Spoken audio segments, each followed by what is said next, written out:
Magandang araw mga kapuso, narito na naman pong muli ang inyong lingkod upang magbahagi ng mga kapanapanabik na ganap dito lamang po sa House of Lies.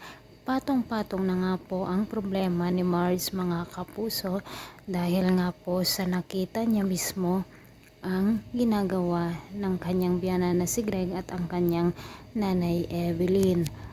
At naaawa din siya dito kay Regina na asawa ni Greg dahil nga po may sakit ito na cancer.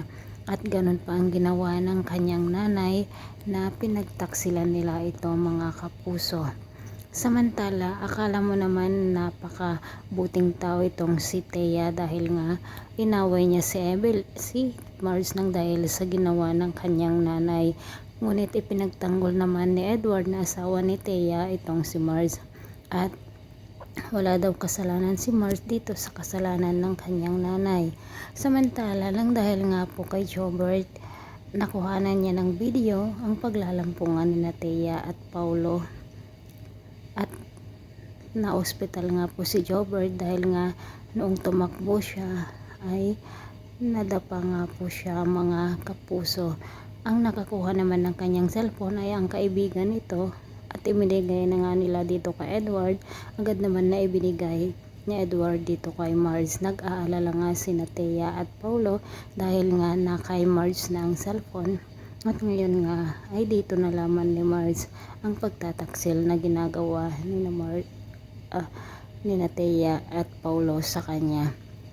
Ngayon ay hindi na nga alam ni Mars ang kanyang gagawin dito sa kanyang mga problema.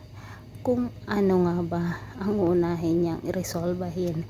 Mga kapuso, ano kaya ang gagawin ngayon ni Marge na nalaman na nga niya ang pagtataksil na ginagawa ng kanyang asawa at ang asawa nitong si Edward na kapatid nitong si Paulo.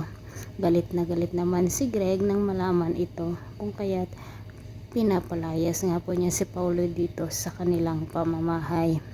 Lalo pat nakuha nga ni Edward ang mga files nitong si Paulo kung kaya't kay Edward na kaya mapupunta ang atensyon ng kanilang ama na si Greg.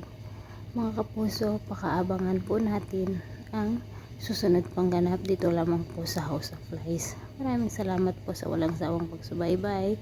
See you on my next video. God bless. Bye bye.